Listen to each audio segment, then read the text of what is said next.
In previous two lectures, I have discussed about adsorption, type of adsorption, the difference between those, catalyst, type of catalyst, catalytic action, etc. Now this is one phase of surface chemistry.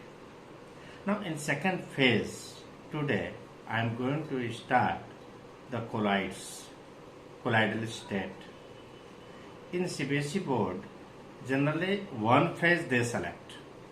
So this year the question based on adsorption catalyst, this part has been asked. Maybe in next year the portion based on colloids will be asked. So both the topics are very important. We are going to study the colloids. In class 9, already all of you are very familiar with three terms. Please remember your class 9. The term was true solution, suspension and colloids. Just to take example. One example is you are dissolving sugar in water. It's a clear solution. So this is true solution. You cannot separate this by your normal filtration. And the second example is if you mix dust of chalk powder, dust of chalk, a powder of chalk in water or soil in water, you can separate them by normal filter paper. That one is suspension. Now if you observe gum, in houses you are observing gum. This gum is the intermediate state of true solution and suspension. So this intermediate state is colloids. Now in today's lecture we are going to discuss about colloid, how it is prepared, type of colloids, like that. So come to the notes, and at the same time you should prepare your notes and should give the answer of the in text question as well as exercise question. Now see the note. Come. Colloids. Look this diagram. The one diagram in this, the particle size is less than 1 nanometer. This is true solution. And extreme is more than 1000 nanometer, and this is suspension. Now the intermediate state in which the particle size lie between 1 nanometer to 1000 nanometer, so this state is known as colloids. Now look the example. Sugar in water, this is the example of true solution. Milk, gum, starch, etc. in water, this is the example of colloids. And dirt particles in water, soil in water, already I have told, chalk powder in water, these are the example of suspension. Now this is the focusing point. Colloid is not a substance. Suppose one is asking, is colloid a substance? Your answer is no. Colloid is not a substance, but it is a state of a substance. Watch it. Colloid is not a substance, it is state of a substance which depends upon the particle size that ranges between 1 nm to 1000 nm. It means the same substance may exist in the form of true solution, in the form of suspension, and in the form of colloid. It means what conclusion we have drawn here? That colloid is not a substance, it is the state of a substance in which the particle size lies between 1 nanometer to 1000 nanometer. Now the definition of colloid, suppose one is asking define colloid. So how you write the definition? Please see. A colloid is a heterogeneous system in which, or you can tell a colloid is a heterogeneous mixture, no problem. in which one substance is dispersed, it is dispersed phase, as very fine particles in another substance called dispersion medium. It is the intermediate state of true solution and suspension. Now, there is two terms. One is dispersed phase, other is dispersion medium. In chapter solution, you have learned solute and solvent. Here in case of colloids, we are studying dispersed phase and dispersion medium. Dispersed phase is similar to solute for the solution and dispersion medium is similar to solvent for the solution. It means the minor part of colloid is known as dispersed phase and the major part of colloid is known as dispersion medium. Now classification of colloids. This is very important topic. Classification. The first classification based on the basis of classification of colloid. The first classification is based upon the basis of physical state of dispersed phase and dispersion medium. So on the basis of the physical state of dispersed phase and dispersion medium, colloids are classified in 8 parts. Already you have seen in case of solution, on the basis of physical state, colloids solutions are classified in 9 parts, but here colloids are classified in 8 parts only. Now see this table 5.4 of NCERT. Look this.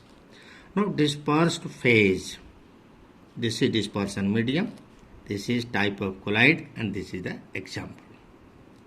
Now suppose dispersed phase is solid. So solid. The medium may be solid, liquid and gas. Suppose dispersed phase is solid and dispersion medium is solid. It is known as solid shoal. Example, some colored glasses and gemstones. Second one is dispersed phase is minor part is solute and major part is liquid. It's very popular and common. The type of colloid is known as shoal. Example is paints, cell fluids, gum, etc. Now here I want to say, if the dispersion medium is water, so it is known as aquasol or hydrosol. If dispersion medium is benzene and dispersed phase is solid, then it is known as benzosol. If dispersion medium is alcohol, then it is known as alkosol. The sense is what? In the last of the dispersion medium, sol term, SOL term is added. So this sol is used for dispersed phase solid and dispersion medium liquid. Now come to the third one. Dispersed phase is solid and dispersion medium is gas. And minor part is solute and major part is gas. If major part is gas, always it is aerosol. Watch. There are two aerosol. In liquid gas, it is also known as aerosol. So aerosol means dispersion medium is gas. Example is smoke or dust. Next one is dispersed phase. Minor part is liquid and major part is solid.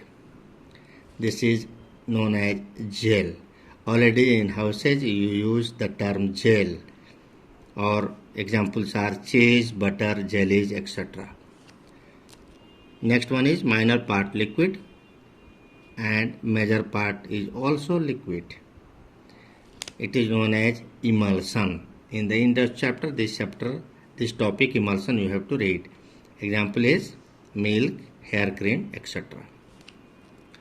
Now dispersed phase is, watch here, if both are liquid, the both liquid must be immiscible. Only when colloids is formed. Don't think that alcohol is mixed with water if there is formation of emulsion and colloids like that. So no, both liquid must be immiscible only when there is formation of emulsion. Now next one is minor part liquid and major part solid. Major part gas. Minor part liquid and major part gas. Again it is known as aerosol. 2-time aerosol has been used. Its dispersion medium is gas. So example is fog, mist, cloud, etc. Now the next one is minor part gas, major part solid. It is known as solid sol. 2 place there is term solid sol. Watch it. Solid, if dispersion medium is solid, it is known as solid sol. If dispersion medium is gas, it is known as aerosol. If dispersion medium is liquid only, it is sol. Clear? Now, the gas liquid, you see, last one is gas, medium, minor part is gas, major part is liquid. It is foam, known as foam. Example, froth, whipped cream, soap leather, etc. So these are sometimes in Cbse board, sometimes question may be asked, define gel or define aerosol. You must learn it. Now come to the next topic, and the topic is classification of colloid based on the nature of interaction between dispersed phase and dispersion medium. In previous topic, the classification of colloids was based upon the physical state of dispersed phase and dispersion medium. Here, the classification is based on the nature of interaction between dispersed phase and dispersion medium. Naturally, on the basis of this, the colloids are classified in 2 parts. One is lyophilic colloid and other is lyophobic colloid. So lyophilic means what? The word lyophilic means liquid loving. Lyophilic means liquid loving. It means what? The interaction between particles of dispersed phase and dispersion medium is more. These are more stable, reversible in nature.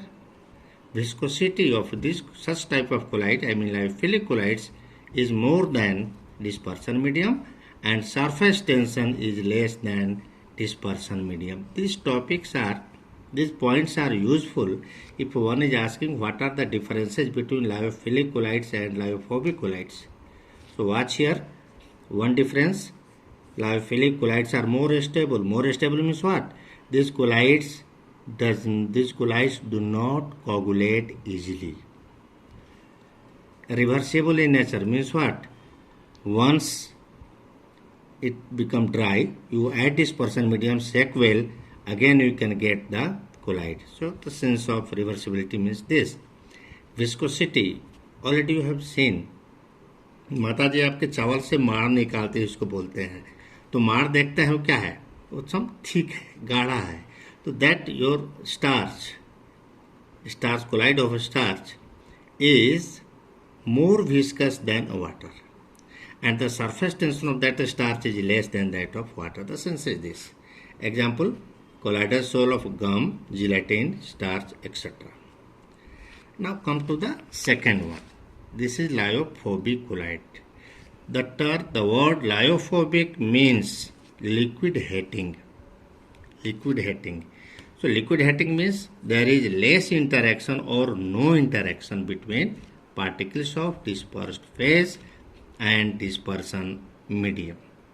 Naturally, for distinguish between lyophilic and lyophobic,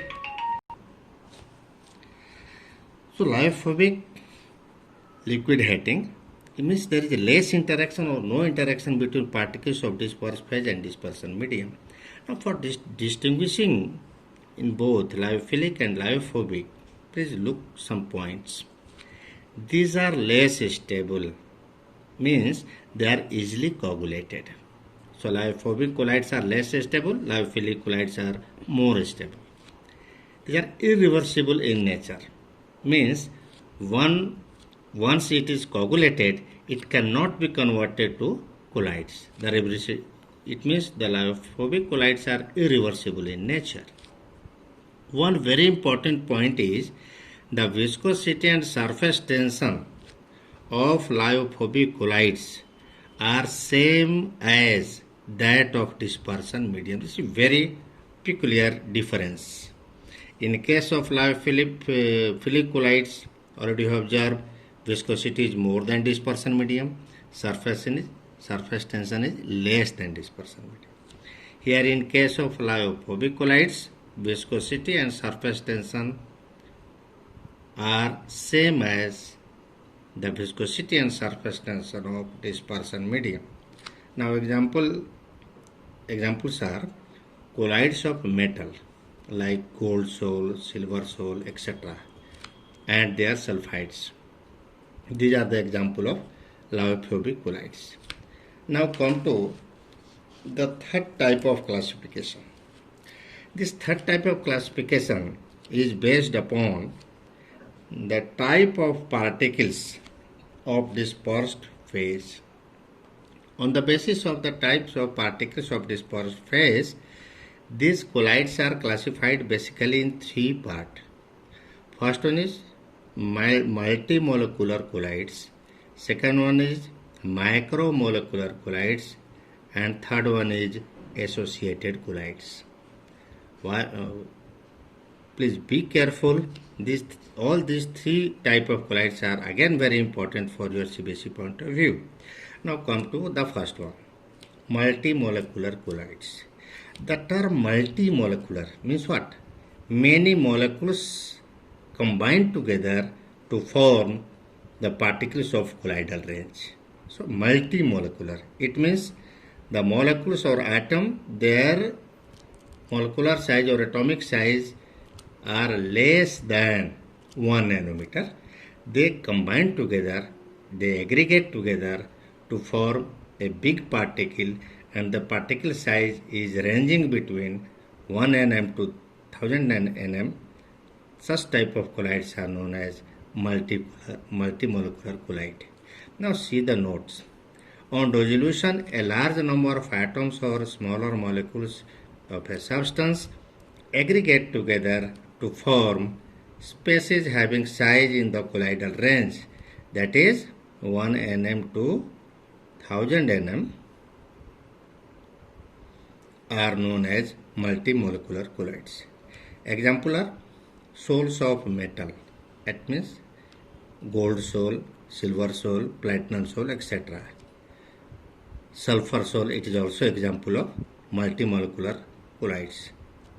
There is a data in NCERT, the very big molecule is sulfur, S8. One particle of sulfur sol has S8 molecules more than 1000 S8 molecules.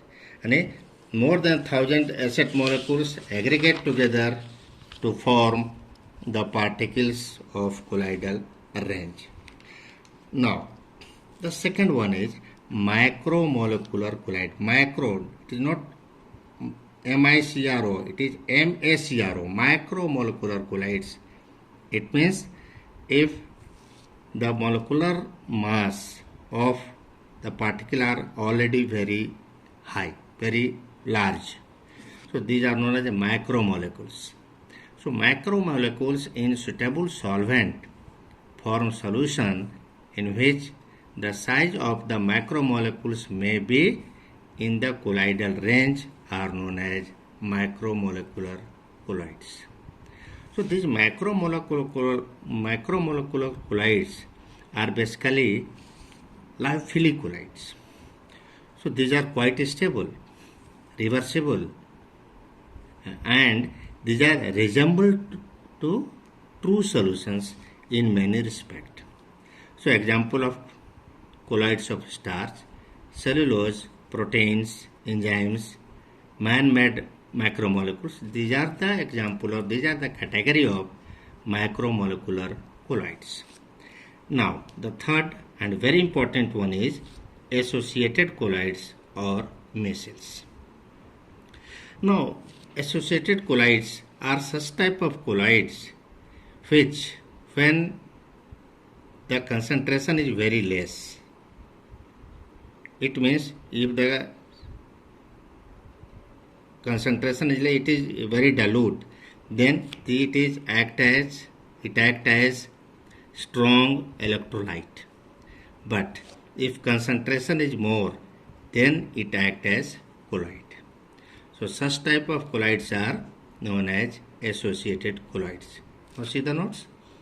These are colloids which act as strong electrolyte at low concentration, but act as colloidal behavior at higher concentration are known as associated colloids.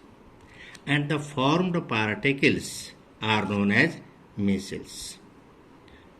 So associated colloids, the best example is soap solution or sole of detergent.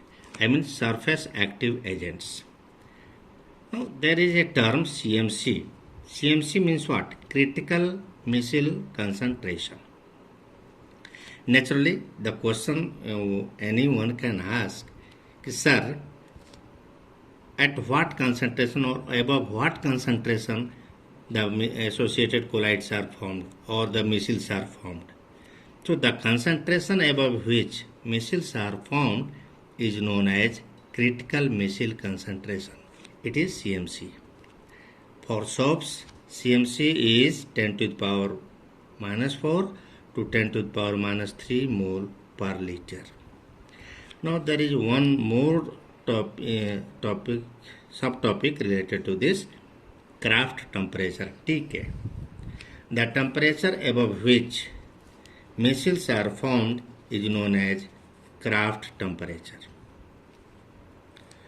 Now these colloids have both. Now the question is raised, how there is formation of, how micelles are formed? To understand that, please look these points. These colloids have both lyophobic and lyophilic parts. Micelles may contain as many as 100 molecules or more, and one micelle contains more than 100 molecules of such part, in which one end acting as lyophobic, other end acting as lyophilic. Now look the mechanism. Soap is sodium or potassium salt of higher fatty acid. All of you are knowing this. It is represented as RCOO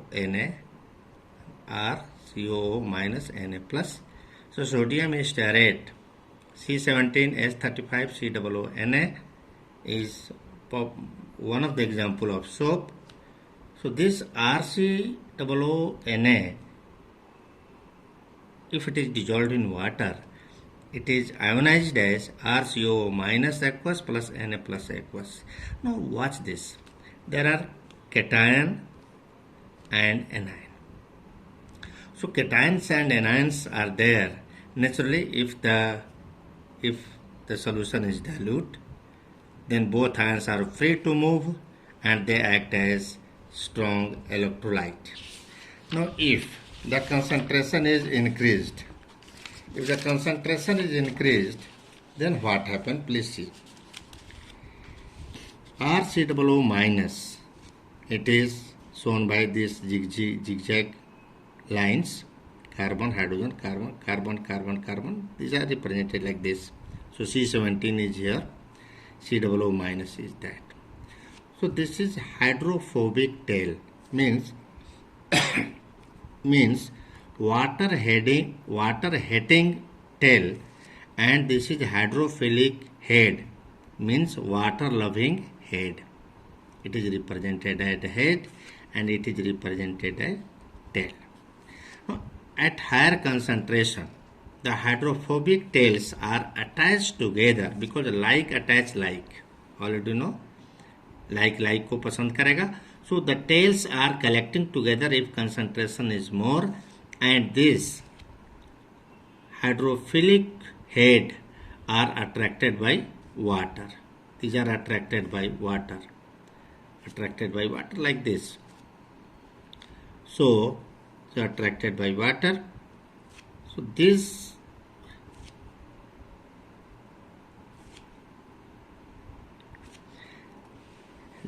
head and tails, these tails are collected together, and if the number of these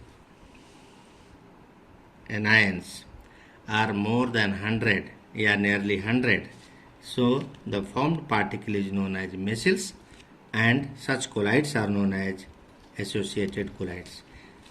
If mechanism is asked, you can explain by this way. Now at the same time, you can explain the formation of micelles for detergents. Detergent is nothing but sodium lauryl sulfate, C12H25SO4 minus Na plus. Here COO minus is hydrophilic part. Here SO4 minus is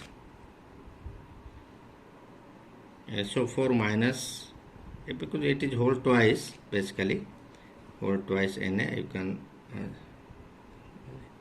this is 2Na2. Actually real formula will be Na2 C12H25 SO4, like this. So this SO4 minus part, it will be hydrophilic, and then hydrophilic part, and this carbon, the tails are hydrophobic. The polar group is SO4 2 minus. SO4 2 minus is the polar part. Now, on the basis of same concept, if one is asking how soap clean the cloth, so cleansing action, there is also a topic. You can explain the cleansing action on the basis of this only. How in class, I think 10, all of you are familiar by cleansing action of soap. So a soap can clean the cloth only in presence of water, because in presence of water it is ionized. So what happens? The dust particle or dirt are organic material, and these tails are also hydrophobic tails are also organic material. These tails attach to the greasy part or the dirt part, and hydrophilic part is pulled by water molecules. So and you are rubbing the cloth, the dust will be removed, and it is nothing but the cleansing action of the soap. Now the next topic is preparation of colloids. You see, lyophilic colloids are prepared by very simple way. You mix the particles of dispersed phase and dispersion medium, shake well, or some heating is required, you are getting the lyophilic colloids.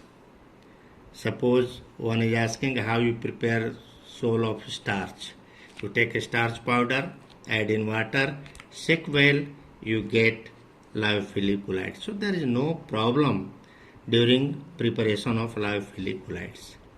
Now the problem is the preparation of lyophobic colloids. So lyophobic colloids are prepared by three ways. One concept is, you look here, first one is chemical method. Actually, lyophobic colloids are prepared by combining smaller molecules to form the larger molecule, or breaking the larger molecule to form the particles of colloidal range. So this is integration method. The chemical method is nothing but integration method, and the rest two methods which we will discuss is disintegration method. So chemical method, in this smaller particles are aggregated to form sole. Now look this. You prepare solution of arsenic oxide and pass H2S gas. There is sole of arsenic sulfide is formed. This is nothing but double decomposition. You should learn this. Now in this SO2, solution of SO2, H2S gas is passed, oxidation is there is formation of sulfur sole. Now solution of gold chloride, and there is formaldehyde and water. Reduction take place, you are getting soul of gold, and this is the byproduct. Now solution, aqueous solution of FeCl3, add in water, water is added, there is hydrolysis, formation of FeOH thrice, ferric hydroxide sol with release of HCl. So these are the chemical method. So these are the integration method. Now the second part is, second and third, these two methods are disintegration method. And in these two methods you are going to break the larger particles to the particle of colloidal range. Now it is, second part is electrical disintegration or Bredik's arc method. Actually in this method the colloid of metal of high melting point like gold, silver, platinum, etc. is prepared. What is done here? Look this figure.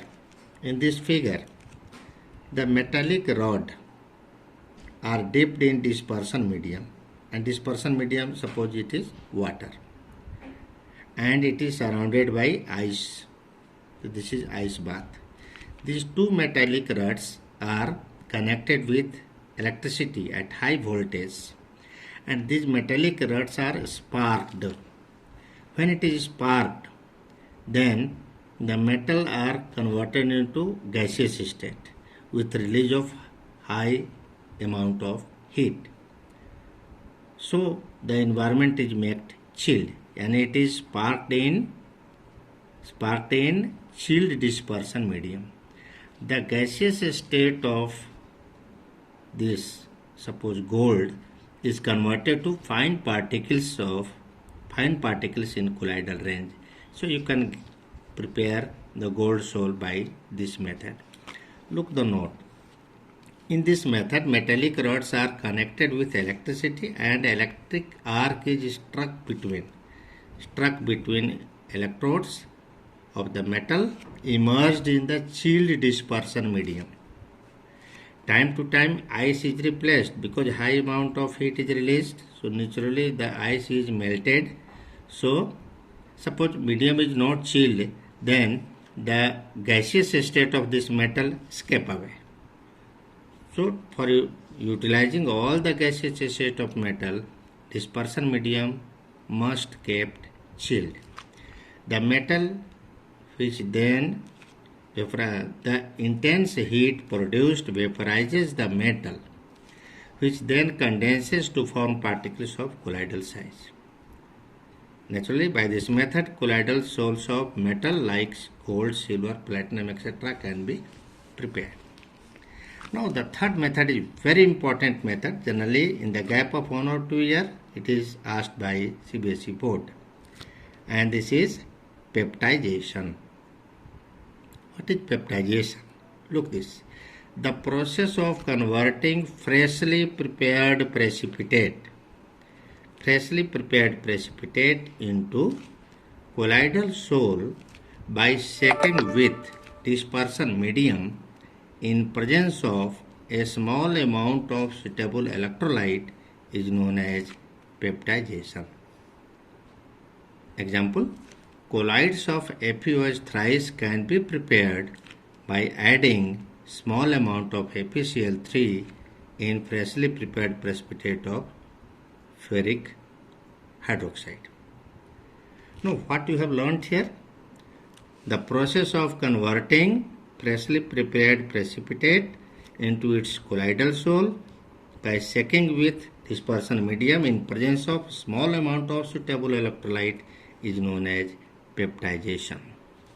Now you see the peptization, mechanism of peptization, how and why the larger molecules of precipitate are converted to the smaller one. You see, ferric hydroxide FeOH thrice precipitate is there. You are adding small amount of FeCl3 aqueous. Now on the surface of a precipitate of FeOH whole thrice, Fe plus 3 are adsorbed. Fe plus 3 are adsorbed and the precipitate become charged. Now it has tendency to reduce its charge. For reducing the charge, it is fragmented into smaller particle to increase its surface area. So the bigger particles of precipitate is converted to smaller particles. This is nothing but colloids of FeOH3. Now suppose one is asking why you are taking freshly prepared precipitate. So naturally, if the precipitate is old one, the compaction is more, binding force is more, and it cannot be disintegrated by the charged precipitate. So to get easy colloids by peptization, freshly prepared precipitate is preferred. Now, in the next lecture, we will explain about the purification of colloids and properties of colloids. So this is enough for today. You have to learn all this. Thank you.